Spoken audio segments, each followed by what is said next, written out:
మంచి చేసేవాళ్ళకు కూడా ఈరోజు ఏం చేస్తున్నారు చెప్పండి? కీడు చేస్తున్నారు.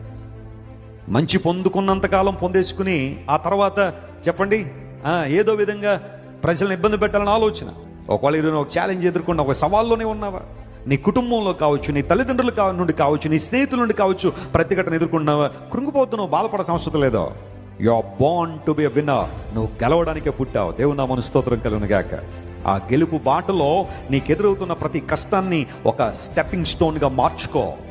ఒక్కొక్క మెట్టు పైకి ఎక్కేసాయి. దేవుడు నేను దీవిస్తాడు, ఆశీర్వదిస్తాడు. ప్రజలందరూ నిన్ను అదింపెట్టి గోతులో గెంటేశారేమో. జాగ్రత్తమైన దేవుని బిడ్డ, దేవుడు నిన్ను ఒక రోజున ఒక స్థానాన్ని తీసుకురాబోతున్నాడు. నిన్ను గెంటేసిన వాళ్ళు కూడా నువ్వు మేలు చేయబోతున్నావు. దేవుని నామమున స్తోత్రం కలుగును గాక.